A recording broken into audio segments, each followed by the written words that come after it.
Tahun 2024 di Indonesia akan digelar pesta demokrasi, pemilihan presiden untuk kedepannya.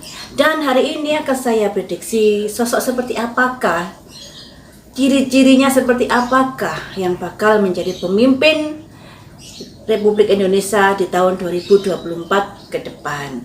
Namun sebelumnya, buat kalian yang baru menemukan channel saya, jangan lupa untuk selalu di subscribe, diklik tanda lonceng, di like, di komentari, serta diberi masukan saya untuk memprediksi siapa ke depannya. Ini saya kocok dulu ya. Yang kita lihat ciri-cirinya, tanda-tandanya, sosok seperti apakah yang bakal menjadi pemimpin pengganti Pak Jokowi nantinya. Di sini akan saya ambil 10 kartu biar lebih detail ciri-cirinya ya guys.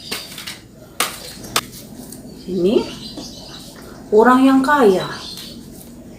Wah, mempunyai kekuatan yang luar biasa.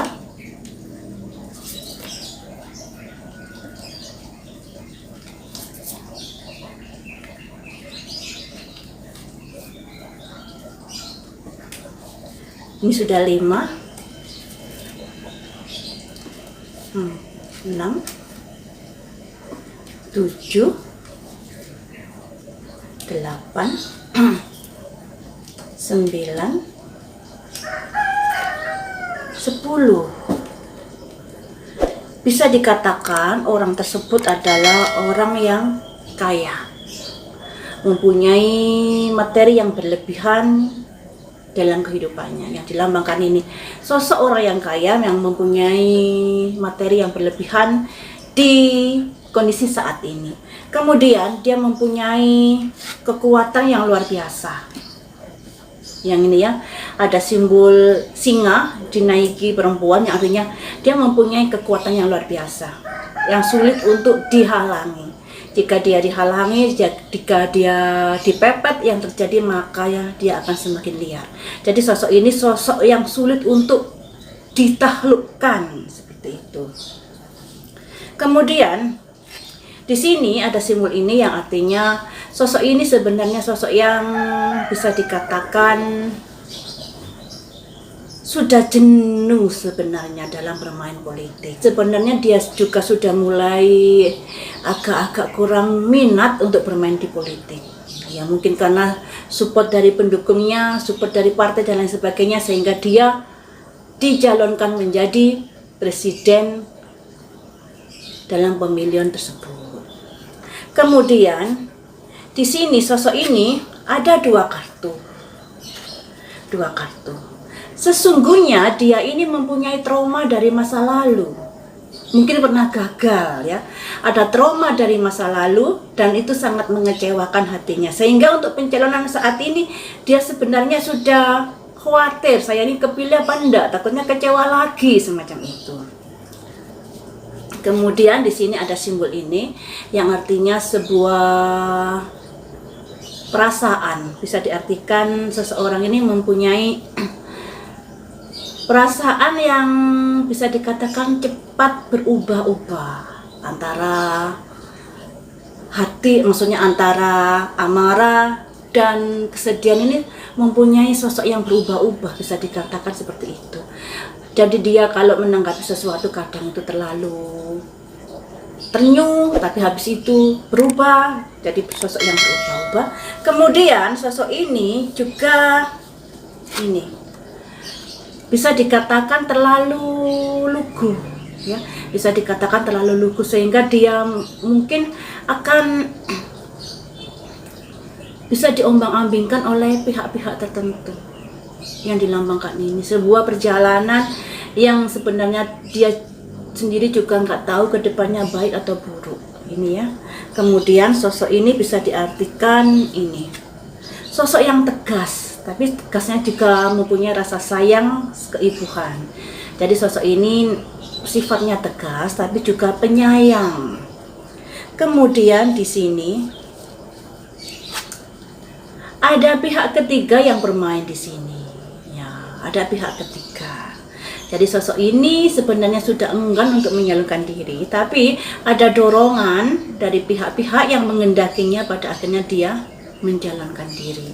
Kemudian di sini sebenarnya itu merupakan beban berat untuknya. Ini ya, beban berat untuknya. Karena memang dia sebenarnya sudah khawatir untuk pencalonannya ini, apakah saya ini bisa menang atau tidak, karena dulu-dulunya mungkin sudah pernah menyalonkan tapi terjadi kekecewaan. Ini ya. Jadi dulu-dulunya sudah mencalonkan tapi terjadi kekecewaan, dan dia merupakan sosok yang berada. Jadi materinya bisa dikatakan mumpuni untuk mencalonkan diri sebagai presiden, untuk memodali kampanye dan lain sebagainya, dia sangat mumpuni dan dia mempunyai pendukung yang luar biasa juga. Tapi dia sudah mulai enggan untuk menyalonkan diri sebenarnya, akan tetapi karena dukungan dari pihak-pihak tertentu akhirnya dia mencalonkan diri, walaupun merupakan beban yang sangat berat yang akan dipikulnya jika dia akan dipilih nantinya. Ini kan ya, ini. Jadi seperti itu, ini untuk calonnya Presiden Republik Indonesia tahun 2024. Sosok seperti ini ya guys. Sekarang saya akan prediksi wakilnya. Wakilnya ini sosoknya seperti apa? Di sini saya nggak berpihak loh ya, saya hanya mengartikan kartu-kartu yang keluar. Sosok wakilnya ini seperti apa?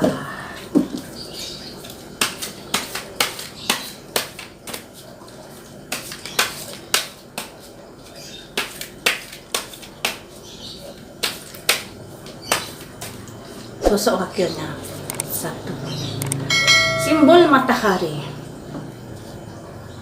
Saya ambil 10 juga ya, 2, 3,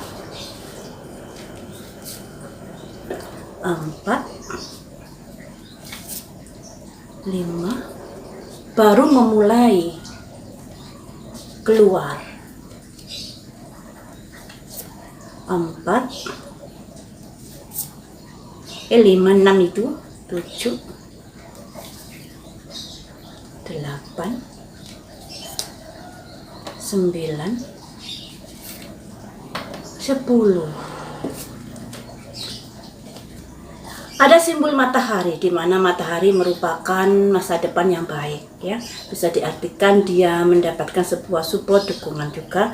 Tapi di sini ada simbol ini. Masih ada pihak yang ragu-ragu untuk memilihnya. Bisa diartikan yang namanya presiden, maksudnya calon presiden dan wakil presiden ini kan melalui partai kalau di Indonesia. Kalau melalui pencalonan sendiri kayaknya sulit ya, nanti kalau jadi presiden jadinya kebijaksanaannya bisa bertentangan dengan anggota MPR DPR nantinya. Jadi di sini ada pihak, maksudnya ada 2 koin yang artinya dalam pencalonannya, dalam menyalonkannya itu ada semacam 2 kubu. Ada yang setuju dan ada yang tidak. Kemudian ini bisa diartikan dia sosok yang sederhana. Dalam penampilan sederhana, juga dalam kehidupan gak neko-neko. Terus di sini ada ini, merayakan sesuatu dan mengawali. Jadi bisa dikatakan dia mengawali dalam sebuah pencalonan. Jadi baru pertama kali ini dia mencalonkan diri. Kemudian di sini ada simbol ini, simbol hubungan. Sekalipun tadinya ada pro kontra di dalam golongannya, di dalam kampanyenya, maksudnya di dalam partainya, pada akhirnya dia dipinang untuk dicalonkan sebagai wakil ya. Walaupun di sini bisa diartikan dia maju melangkah tapi mengabaikan kondisi yang ada di sekitarnya. Ada simbol wanita dan pedang ini. Jadi dia maju melangkah dengan mengabaikan kondisi-kondisi yang ada di sekitarnya. Kemudian di sini ada simbol ini yang artinya pada akhirnya dia juga mendapat dukungan, tapi dukungannya ini mengalami perpecahan, ada peperangan. Jadi kalau selama ini mungkin partainya mendapat dukungan yang solid, tapi dengan dicalonkan dia, partainya, maksudnya pendukungnya menghadapi sebuah pertengkaran, perpecahan. Namun di sini ada simbol kesuburan, di mana ternyata banyak yang mendukung dia, Tanda-tandanya seperti ini, dia mempunyai kesempatan yang sangat bagus dalam pemilihan itu, sekalipun pendukungnya atau orang-orang yang mengusungnya di dalam partainya itu ada dua kubu berseberangan, dan dia adalah sosok yang sederhana. Kemudian dia dicalonkan dan itu merupakan tonggak awal, jadi merupakan pencalonan pertama kali dia sebagai wakil presiden, pencalonan pertama kali. Kemudian dalam pencalonan tersebut bisa dikatakan dia mengabaikan kondisi partainya, yang diartikan ini dia melangkah terus sedangkan di partainya ada gonjang-ganjing, ada pro dan kontra. Namun pada akhirnya dia diusung sekalipun dengan ini ada pertengkaran di dalamnya, tapi pertengkaran itu pada akhirnya dimenangkan oleh dia dan akhirnya dia dicalonkan sebagai wakil presiden. Jadi guys, dari tanda-tanda ini kalian sudah bisa berpikir, oh sosok siapa ini, sosok siapa ini. Yang lakinya ini sosok yang berduit, yang dilambangkan ini dia mempunyai uang, tapi dia sudah lelah sebenarnya untuk bermain politik. Tapi karena dukungan-dukungan dari ajaan-ajaan pada akhirnya dia nyemplung kembali, walaupun dia bisa diartikan ada trauma dari masa lalu, ada trauma dari kegagalan masa lalu yang begitu menyakitkan hatinya. Ya, ada trauma kegagalan dari masa lalu yang begitu menyakitkan hatinya, namun dia akhirnya menyetujui pencalonan dirinya dan dia sosok yang tegas, juga mempunyai rasa kasih sayang yang bagus, dan dicalonkannya dia pada akhirnya dia akan menghadapi sebuah beban berat yang akan dipukulnya nantinya, mempunyai beban berat yang diartikan ini. Ini sosok-sosok yang akan memenangkan pemilu 2024. Namun kondisi ini bisa berubah. Kondisi ini bisa berubah. Ini adalah kondisi saat ini ya guys. Kondisi saat ini dia seperti ini yang akan menang di tahun 2024. Namun seiring proses perjalanan nanti yang namanya kampanye, yang namanya politik pasti akan terjadi kondisi-kondisi yang aktif dalam perubahan, dalam berupaya untuk memenangkannya. Dan kondisi ini bisa berubah jika pihak lawannya mempunyai taktik jitu untuk menggolkan calonnya. Kalau untuk saat ini bisa diartikan dia mempunyai posisi yang lebih unggul dari yang lainnya, mempunyai posisi yang lebih baik posisinya untuk terpilih menjadi presiden di tahun 2024, sosoknya seperti ini. Namun prediksi ini bisa berubah jika kalian merasa berseberangan dengan sosok ini, kemudian berusaha untuk lebih giat lagi mempromosikan calon kalian. Tentunya hal ini juga akan bisa mengubah kedudukan beliau-beliau ini ya guys. Ini untuk kondisi saat ini prediksinya yang mempunyai kesempatan besar menjadi Presiden Republik Indonesia tahun 2024, sosoknya seperti ini. Kalian bisa menebak-menebak karena saat ini yang muncul baru itu dan itu dan itu. Dan ini kok plek sama yang itu. Yang mengalami kontra ya. Dari rakyat Indonesia ini lebih pro ke sini, tapi yang nongol ini kok menunjukkan ke yang situ. Saya hanya sekedar mengartikan kartunya loh ya. Saya tidak mempunyai kepentingan politik apapun di sini. Kartu yang keluar saya artikan sebaik-baik mungkin, sejujur-jujurnya. Apalagi sosok laki-lakinya ini bisa dikatakan orang berada. Kemudian dia juga mempunyai trauma dari masa lalu tentang perpolitikan yang begitu mengecewakannya.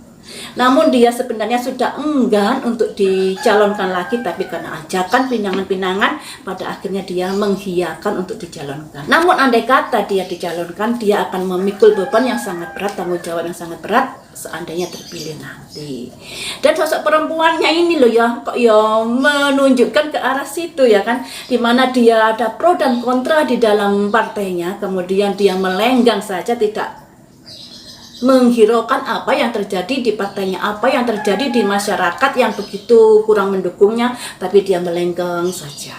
Tapi di sini bisa diartikan kedua orang ini mempunyai peluang besar untuk menjadi presiden di tahun 2024. Namun prediksi ini bisa berubah jika pihak seberang atau calon-calon yang lainnya punya trik jitu untuk mengalahkannya. Jadi harus punya prediksi itu bagaimana agar kondisi ini bisa berubah. Yang namanya prediksi itu bisa berubah tergantung dari usaha masing-masing. Jangan jadikan prediksi itu sesuatu hasil yang valid. Nasib itu memang ada sesuatu yang pasti terjadi, ada sesuatu yang tidak pasti terjadi yang akhirnya bisa berubah. Jadi lebih baik kita mengartikan sebuah prediksi itu sebuah kondisi yang bisa diubah agar kita lebih giat lagi untuk berusaha. Nah, kalau misalnya prediksi ini kurang berkenan pada kalian, karena mungkin prediksi ini bukan calon kalian, bukan calonmu, jadi gimana caramu untuk mempromosikan calonmu agar menenggelamkan kedua sosok ini, ya guys ya. Seperti itu, ternyata kita juga bisa menilai kayaknya nih si A dan si B lagi marah saat ini, dan yang juga mendapatkan kontra yang begitu banyak dari masyarakat. Jadi misalnya kalian kurang berkenan untuk kedua sosok ini, ya bagaimana caranya kalian harus semakin semangat untuk mendukung calon kalian agar kedua sosok ini bisa terlampaui dukungannya, terlampaui kondisinya, dan bisa sosok dukunganmu menjadi lebih kuat daripada kedua belah pihak ini, ya guys. Jadi seperti itu, jangan sikapi sebuah prediksi itu sebuah hasil yang pasti. Lebih baik kalian menanggapi sebagai rambu-rambu yang harus kalian lewati. Jadi kalau ada tikungan, ada rambu, hati-hati, kalian bisa berhati-hati untuk bisa melewatinya. Demikian juga sudah ada rambu-rambu, nanti pemenangnya seperti ini, sosoknya seperti ini. Apakah rambu-rambu ini bisa berubah? Bisa, jika kamu atau pendukungmu atau partai-partai yang berseberangan dengan ini semakin gigih berusaha untuk menjadi pemenang, ya guys. Untuk saat ini kedua sosok ini yang masih kuat, sekalipun menghadapi kontra dalam partainya, tapi dia berusaha keras untuk melenggang menjadi calon wakil presiden dan presiden di tahun 2024.